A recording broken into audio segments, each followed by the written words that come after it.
말씀은 예수님께서 귀신 들려 꼬부라져 있던 여인을 고치신 사건이에요. 그런데 특별히 이 사건은 안식일에 일어난 사건이었기 때문에 예수님은 유대 종교 지도자들과의 논쟁을 피할 수가 없었습니다.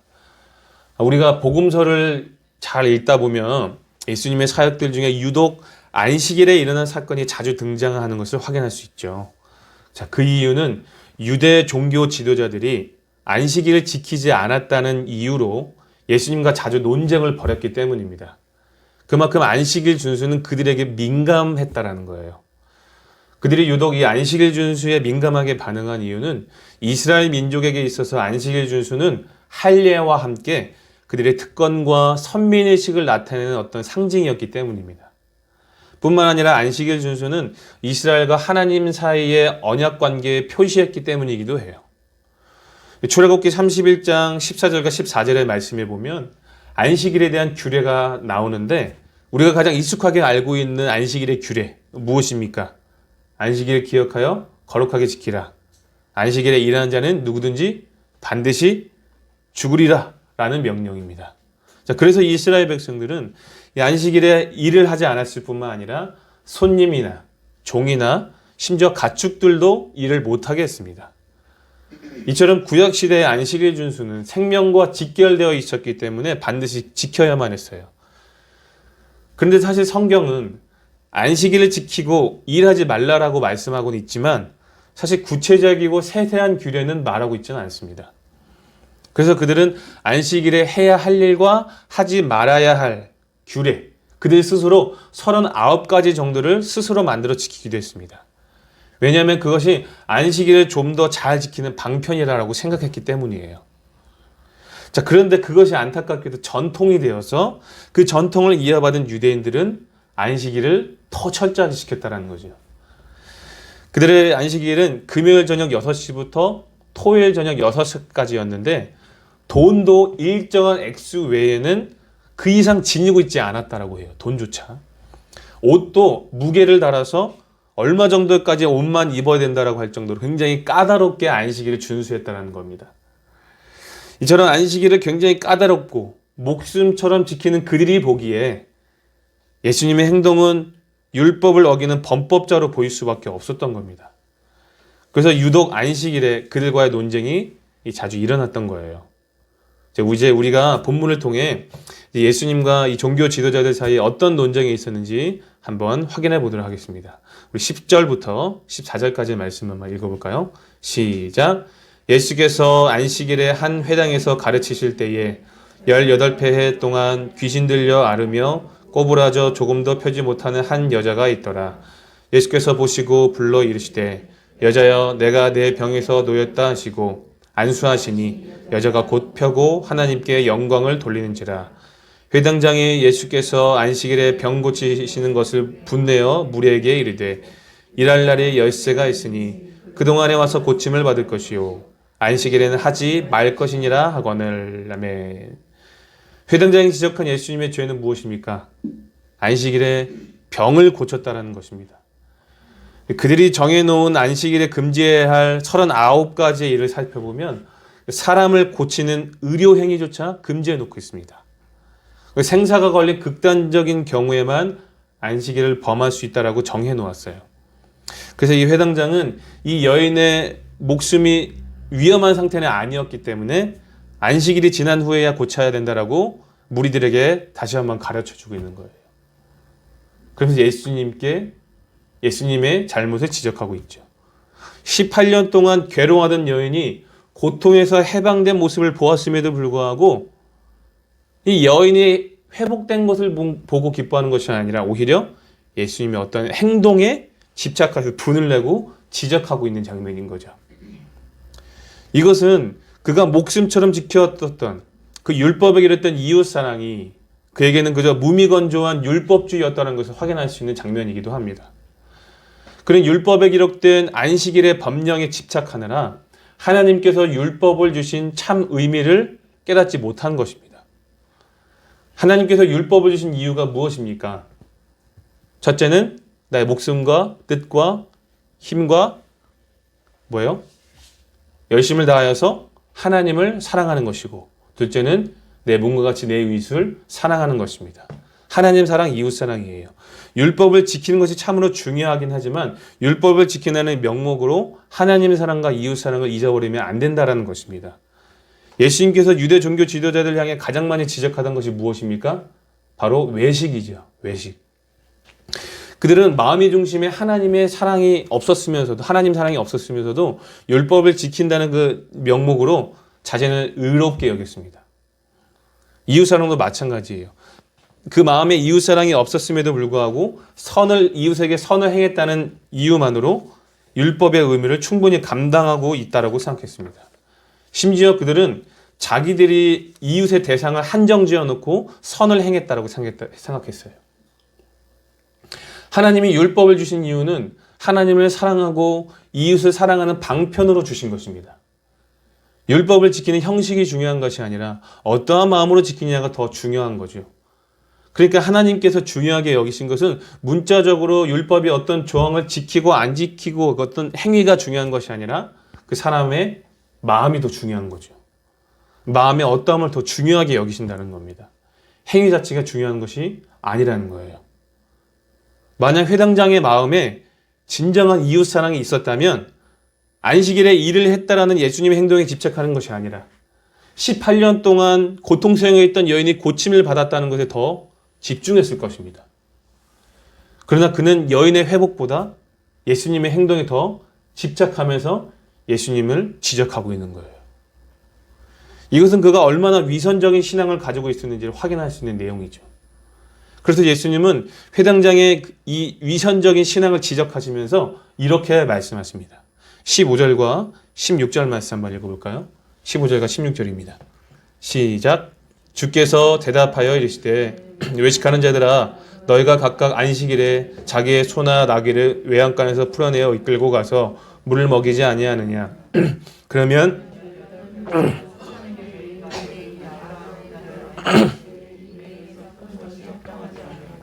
아멘. 그들이 정해놓은 전통에 따르면 안식일에 짐승을 돌보는 일은 일반적으로 인정된 관습이었다고 합니다. 일을 하면 안 되지만 자기의 소나 나귀에게 물을 먹이는 그 일은 허용했다는 거예요. 이것과 비슷한 본문을 소개하고 있는 마태복음 12장에서도 예수님께서 안식일에 손 마른 사람을 고치는 장면이 나오는데 거기서도 본문과 동일하게 예수님과 유대 종교자들 사이에 논쟁이 일어난 장면이 나옵니다. 그때 예수님이 이렇게 말씀하세요. 안식일에 양이 구덩이에 빠지면 건져내지 아니하느냐. 하물며 사람이 양보다 얼마나 더 귀하냐. 라고 그들에게 책망하시면서 손 마른 사람을 고쳐주세요. 마태복음 12장에. 자, 그런데 그 당시 그들이 정해놓은 안식일 관습을 보면 안식일에 양이 구덩이에 빠졌을 경우 급한 경우에는 건져내고 그렇지 않으면 식물을 가져다 주어서 다음날까지 생명을 보존했다가 그 다음날 건져낸다라고 합니다. 그러니까 결국 뭐예요? 자기의 이득과 관련된 가축에게는 예외 조항을 허용해 두었다는 겁니다. 결국 그들은 자기들의 유익 때문에 한 사람의 회복보다 자기 소유를 지키는 것이 더 중요하다라고 생각했던 겁니다. 자기들의 유익을 위해서 전통을 만들었고 그 전통을 무너뜨리려는 예수님께 안식일을 범했다면서 공격하고 있는 거예요. 이 사건은 그들이 얼마나 위선적으로 율법을 지켰는지 확인할 수 있는 장면이죠. 그래서 예수님은 그들의 외식을 책망하시면서 안식일에 짐승을 돌보는 관습보다 여인이 고침을 받는 일에 더 집중해야 한다는 것을 지금 가르쳐주고 계시는 것입니다. 그래서 누가복음을 기록한 저자는요, 15절에 기록된 풀어내어, 짐승을 풀어내어라는 단어와 16절에 기록된 푸는, 사탄에게 매여있었던 그 여인을 푼다라는 그 푸는이라는 단어를 같은 헬라어로 기록했습니다. 그러니까 짐승을 풀어내어 물을 먹이는 그 일보다 유대 공동체 안에서 고통 중에 있는 한 사람을 살리고 회복하는 그 일이 안식일에 더 적합한 행동이라는 것을 지금 회당장에게 그리고 무리들에게 가르치고 줘주고 계시는 거예요. 그래서 이 말을 들은 반대파 무리들, 예수님이 안식일을 범했다고 공격했었던 무리들 말하겠죠. 그들이 예수님의 가르침을 듣고 어떻게 됐을까요? 굉장히 얼굴이 뜨거웠겠죠. 부끄러웠겠죠. 예. 그럴 수밖에 없겠죠. 안식일의 참된 의미를 가르쳐주면서 그들의 잘못을 예수님께서 가르쳐주시니까 그들이 얼굴이 부끄러질 수밖에 없겠죠. 그러나 반면에 반대파 무리들을 제외한 모든 사람들은 예수님이 하신 영광스러운 일을 어떻게 하고 있습니까? 17절 마지막 절에 보니까 기뻐하고 있습니다. 예수님께서 행하신 영광스러운 일이 무엇이죠? 오늘 본문에서 여인에게 참된 안식을 주신 일입니다. 그것을 보고 그곳에 모였던 무리들이 기뻐하고 있는 거예요. 18년 동안 귀신에 매였던 여인에게 참된 안식과 회복을 주신 일, 그것을 보고 온 무리는 기뻐했습니다. 무리들은 여인이 18년 동안 안식일을 지키기 위해 그 꼬부라진 몸을 이끌고 나오는 것을 봤을까요? 안 봤을까요? 봤겠죠. 당연히 볼 수밖에 없겠죠. 그런데 이제 예수님께서 그녀의 몸을 회복시켜 주시고 참된 안식을 주신 것을 확인하자 함께 기뻐하고 있는 거예요. 예수님이 안식일을 범한 것에 집착한 것이 아니라 어떻게 하고 있다고요? 예수님께서 한 사람을 고치시고 회복시켜주시는 그 장면을 보고 함께 기뻐했다는 겁니다. 결국 예수님은 이 꼬부라진 여인을 고치는 이 사건을 통해 안식일은 지키는 날이 아니라 누리는 날이라는 것을 지금 깨닫게 해주시고 계시는 거예요. 안식일은 무슨 날이라고요? 지키는 날이 아니라 누리는 날이라는 겁니다. 한 사람의 회복을 통해 공동체가 함께 기뻐하고 함께 안식을 누리는 시간이 되었다는 것입니다. 그날이 바로 안식일이라는 거예요. 말 그대로 안식을 누리는 날. 그렇습니다. 안식일은요, 지키는 날이 아니라 누리는 날이어야 합니다. 안식일과 관련된 내용을 다루고 있는 마가복음 2장 27절 말씀에 보면 예수님께서 이렇게 말씀하시죠. 또 이르시되 안식일이 사람을 위하여 있는 것이요 사람이 안식일을 위하여 있는 것이 아니니 라고 말씀하셨습니다. 사람이 안식일을 위하여 있는 것이 아니라 안식일은 사람을 위하여 있다라고 말씀하셨습니다. 그러니까 하나님께서 안식일을 주신 이유가 누구 때문이다라는 거예요? 사람 때문이다라는 거죠. 하나님께서 천지를 6일 동안 창조하시고 7일째 되는 날 안식하셨습니다. 하나님이 안식하신 이유가 무엇일까요? 6일 동안 천지를 창조하신 피로감 때문일까요? 말도 안 되죠. 그렇지가 않습니다. 전능하신 하나님을 인간의 사고에 가두어서 우리가 생각하면 안 되죠. 하나님이 7일째 안식하신 이유는요. 6일째 누구를 만드셨어요? 사람을 만드셨기 때문이에요. 하나님께서 천지를 다 창조하시고 제일 마지막에 사람을 만드신 후에 무엇을 명령하십니까? 이 땅을 정복하고 다스려라. 이 땅에 충만하라라고 말씀하세요. 그러니까 여러분들 7일째 되는 날에 무슨 일이 있었다고 추측해 볼 수 있습니까? 하나님이 사람에게 이 땅에서 어떻게 살아가야 할지, 그들의 존재 목적이 무엇인지를 가르쳐 주신 날이 7일째라는 것을 우리가 추측해 볼 수가 있겠죠? 그러니까 7일째 사람은요, 하나님과 안식하고 교제하면서 자신의 창조 목적을 확인하는 시간이었다는 겁니다. 그리고 이렇게 하나님과 교제하며 안식하는 것이 사람으로서 누리는 진정한 행복이라는 것을 그들이 느꼈을 거예요. 결국 안식일은 누구를 위해서 존재하는 겁니까? 바로 사람을 위해 존재하는 거예요. 그러므로 하나님이 사람에게 안식을 주신 참된 의미가 무엇이다라는 거예요. 하나님과 그 교제를 통해, 하나님과의 그 관계를 통해 안식과 회복을 위해 힘쓰는 날이 바로 안식일이라는 겁니다. 그래서 지키는 날이 아니라 안식일은 누리는 날이어야 되는 겁니다. 믿으시면 아멘 하시기 바랍니다. 자, 그런데 사실 오늘의 본문은 안식일의 의미를 깨닫게 하는 것, 그 이상의 의미가 또 한 가지 숨겨져 있어요. 오늘의 본문은 예수님께서 장차 십자가와 부활 사건을 통해 인류에게 영적 희년을 가져다 주실 것을 지금 알려주는 어떤 사건이기도 하는 거예요. 안식년은 몇 년째 행해지죠? 구약 성경의 레위기의 말씀에 7년째 행해진다라고 확인할 수 있죠. 여인이 18년 동안 귀신에게 매여 있었다는 것은 안식년인 7년째에 도달하지 못하고 불완전한 6년만 3번 반복해 왔다는 것을 의미하기도 합니다. 그렇게 생각해 볼 수 있겠죠? 그러나 이제 예수님께서 이 땅에 오심으로 그 계속된 뒤틀림과 매임에서 풀려나 온전한 쉼과 안식을 여인에게 선물하고 계신 거예요. 이 장면은요. 그렇죠? 누구도 해결하지 못한 영적 희년을 이 여인에게 지금 선물하고 계신 겁니다. 이처럼 오늘의 본문은 예수님께서 장차 있을 십자가와 부활 사건을 통해 인류에게, 저와 여러분들에게 영적 희년, 사탄에게 매여 있었던 인류에게 참된 안식과 자유를 선물하시는 내용이기도 해요. 바로 그날이 바로 안식일이라는 거죠. 그래서 이어지는 18절부터는 예수님이 참된 안식과 자유가 있는, 참된 안식과 자유가 있는 그곳이 어디입니까? 바로 하나님 나라. 그죠? 참된 안식과 참 자유가 있는 그 하나님 나라를 비유로서 말씀하고 계시는 거예요. 우리 18절부터 21절 말씀 한번 읽어볼까요? 시작. 그러므로 예수께서 이르시되 하나님의 나라가 무엇과 같을까? 내가 무엇으로 비교할까?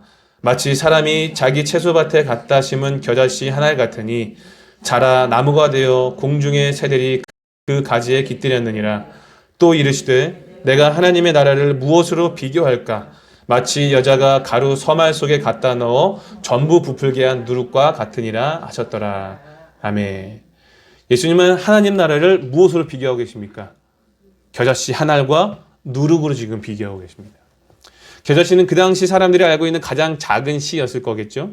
그러나 그것이 심겨지고 자라면 공중의 새들이 깃들일 만큼 크게 성장합니다.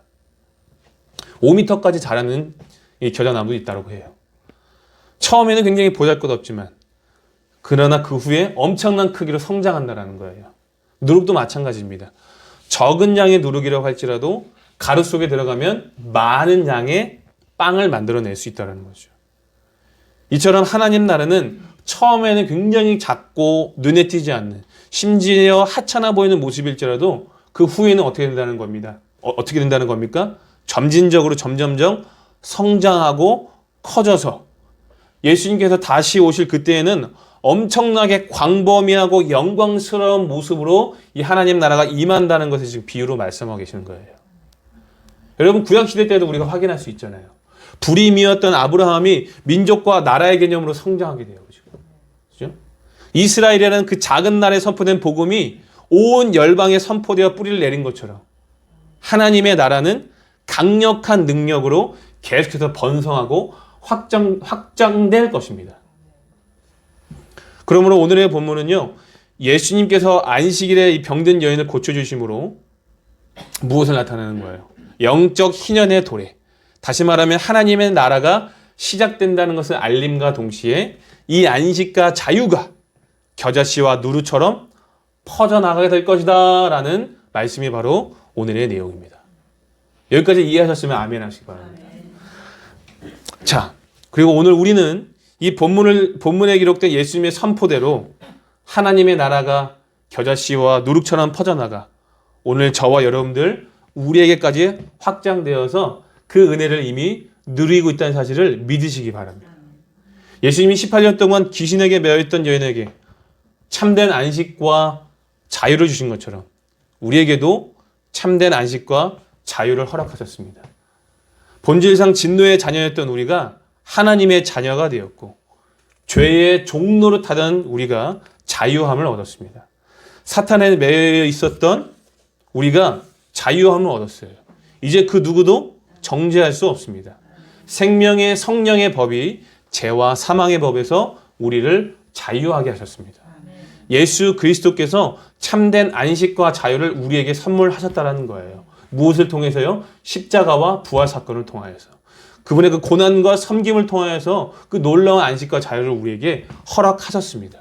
그러므로 사랑하는 성도 여러분, 우리가 본문을 통해 무엇을 점검해 보면 좋을까요? 나는 지금 예수님께서 허락하신 참된 안식과 자유를 온전히 누리고 있는가? 이것을 점검해 보아야 합니다.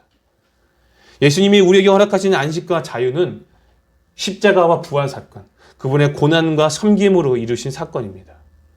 우리의 어떠함으로 인한 것이 아니라 하나님이 예수 그리스도를 통하여서 선물로 주신 거예요. 선물로 주셨다는 것은 무슨 뜻입니까? 우리 다른 말로도 값없이 주셨다라고 얘기하죠. 그러나 우리가 값없이 선물로 받았다고 해서 가치가 없는 것처럼 행동해서는 안 됩니다. 값이 없다는 말은요, 값을 매길 수 없을 만큼 고귀하고 가치가 있다는 말이죠. 여러분들 진품명품이라는 풀을 보셨잖아요. 가끔 국보급에 해당되어지는 물건이 나오면 얼마 나옵니까? 전문가들이 평가하기에 0원. 값을 책정하지 않습니다. 값을 매길 수 없을 만큼 가치가 있다는 거예요. 그런데 예수님이 우리에게 선물하신 안식과 자유는요, 제가 방금 전에 설명해 드렸던 그 국보급 물건 정도가 아니에요. 그 정도의 수준이 아니에요. 창조주가 피조물을 위해 헌신하신 말도 안 되는 은혜입니다. 설명할 수 없는 은혜예요. 그 어떤 것에도 등가 교환이 될 수 없는 헌신이에요. 그래서 은혜라고 말하는 겁니다. 그래서 값없이 주시는 거예요. 자, 그렇다면 성도님들은 그 말할 수 없는 그 놀라운 은혜를 누리고 계십니까? 누리라고 주신 것인데 자꾸만 우리가 값을 매기려고 하는 것 같아요. 정말로 안식과 자유를 우리가 누리고 있는가? 이것을 점검해 봐야 된다는 겁니다. 사랑하는 성도 여러분, 복음이 주시는 그 풍성한 은혜를 누릴 수 있길 바랍니다. 그리스도 안에서 안식을 누리지 못하게 방해하는 것들 끊어버리시기 바라요. 매여있는 모든 것에서부터 자유할 수 있길 바랍니다. 특히 우리가 외형적인 것들 끊어버려야 됩니다. 우리가 외형경에 집착하다 보면 내용을 놓치기가 쉽죠. 형식만 있고 안식은 없는 안식일, 사랑과 자비가 없는 규칙들, 기쁨과 감사가 없는 예배, 겸손함이 없는 기도, 사랑이 없는 봉사, 이런 것들입니다. 이런 것들이 그래요. 이런 것들은 내용 없는 행위가 나온 부작용들이죠. 그러므로 우리의 신앙에 바른 내용이 채워질 수 있도록 끊임없이 고민하고 점검하며 도전해야 됩니다. 신앙생활을 그토록 오랫동안 해왔지만 기쁨이 없고 자유함이 없다면 분명 우리 안에 문제가 있는 겁니다. 예배를 드리고 돌아가지만 회복과 안식을 경험하지 못한다면 분명 우리 안에 문제가 있는 거겠죠. 어떤 형식에 집착한 나머지 하나님과의 관계에 집중하지 못하고 회복이 필요할 때에도 하나님께 부르짖고 간구하는 그 회복이 필요할 때에도 어떤 체면 때문에 하나님께 더 깊이 나아가지 못하는 문제가 오늘 우리 안에 계속 되어지고 있어요. 이뿐만이 아니죠. 우리가 그리스도 안에서 안식을 누리지 못하게 방해하는 것들이 외형적인 것들도 있지만 어떤 해결되지 않은 우리 내면에 있는 것들도 안식을 누리지 못하게 합니다. 우리 내면에 남아있는 해결되지 못한 건 뭐예요? 염려와 근심, 걱정들이겠죠. 우리가 예배를 드리러 나왔지만 여전히 사는 것에 대한 염려 때문에 온전한 안식을 누리지 못한 경우가 참 많습니다. 앞으로 일어나지 않을 사건과 사고 때문에 근심하고 있어요. 그래도 예배는 드려야 하니까 예배는 드리고 기도는 해야 되니까 기도는 하는데 할 건 다 하는데 그 마음 가운데 안식이 없다면 정말 우리가 안식일을 온전히 지키고 있는가? 안식일 안에서 정말 우리가 누리고 있는가? 곰곰이 생각해 봐야 되겠죠. 주일은 하나님과 교제하며 안식하는 날입니다. 다시 말하면 회복이 있는 날이어야 된다는 거죠. 근데 아무런 감격과 은혜 없이 여전히 근심과 염려를 아는 채 마당만 밟고 돌아간다면 그 시간이 얼마나 무의미할까요? 뿐만 아니라 더 나아가서 세상으로 하여금 하나님 나라를 소개해야 되는데 소개할 수 있겠습니까? 그럴 수가 없는 거예요. 겨자씨처럼, 그렇죠? 누룩처럼 퍼져나가야 되는데 오늘 우리가 그 은혜를 누리지 못하는데 어떻게 소개할 수가 있겠습니까? 예수님께서 허락하신 참된 안식과 자유, 그 하나님 나라가 무엇인지 모르는데 어떻게 소개합니까? 그러니까 난감한 거예요, 교회가. 교회가 그러니까 난감한 거죠. 이 성도 본인들도 경험해보지 못한 것을 전하라고 하니까 힘든 겁니다. 그리고 그 교회에서는 계속 먹고 사는 문제, 복받는 내용만 전하니까 성도들도 거기에 매몰되는 것 아니겠습니까? 예수님이 우리에게 주신 안식과 자유가, 그 평안함이 과연 그러한 것들일까요? 남들보다 좀 못 살면 어떻습니까? 그렇죠? 아닌가요? 좀 여전히 걸리세요? 제가 살아보니까 게으름 피우지 않고 꾀부리지 않고 정직하게 열심히 살면 먹고 사는데 그렇게 크게 지장이 없더라고요. 맞죠? 맞아요. 그래요. 그리고 여러분들 개척교회면 어때요? 그렇죠? 개척교회면 어때요? 공간이 작고 숫자가 적은 게 문제가 아니라 오늘 우리가 이 자리에 나와서 안식하기 위해서 나왔는데 안식과 자유가 없는 것이 더 큰 문제가 아니겠습니까? 성도님들, 우리가 교회 왜 나갑니까? 예배 왜 드리러 나가요? 어쩌면 본문에 기록된 여인의 상태가 우리의 영적 상태가 아닌지도 모르겠습니다. 근심과 염려에 매여 있어서 안식하지 못하고 자유하지 못한 상태. 그래도 주일 성수는 지켜야 되니까, 그거 지켜야 되니까 그 꼬부라진 몸을 이끌고 나온 그 여인의 모습이 우리의 모습은 아닌지 모르겠습니다. 사랑하는 성도 여러분, 우리 주님께 집중합시다. 환경의 어떠함을 떠나, 나의 그 어떠함을 떠나, 예수님께서 이미 허락하신 그 참된 안식과 그 자유를 누리기 위해서 주님께 집중해 봅시다. 주님 안에서 참된 안식과 평안을 누립시다. 형식보다 내용에 있는 예배를 우리가 한번 드려보자라고요. 영적 회복을 위해 우리가 힘써 봅시다. 그리스도 안에서 하나님의 나라를 경험해 봅시다. 우리가 그렇게 살아낼 수만 있다라면 나와 우리 공동체를 통해 하나님의 나라가 누룩처럼 퍼져나가게 될 것입니다. 겨자씨처럼 엄청나게 성장하게 될 거예요. 저 공동체는 뭔가 있구나. 참된 안식과 기쁨이 있구나. 저곳이 천국이구나. 이웃들이 우리 공동체를 주목하게 되어지고 자연스럽게 하나님은 구원받는 자들의 수를 우리 공동체 가운데 날마다 더하게 하신다는 사실을 믿으시기 바랍니다. 그러므로 사랑하는 성도 여러분, 형식과 외형을 버리고 그리스도 안에서 참된 안식과 자유를 누릴 수 있기를 축복합니다. 더 나아가 우리 이웃들에게도 참된 안식과 자유를 전하는 겨자씨와 누룩과 같은 복되고 아름다운 인생이 될 수 있기를 예수님의 이름으로 축복합니다.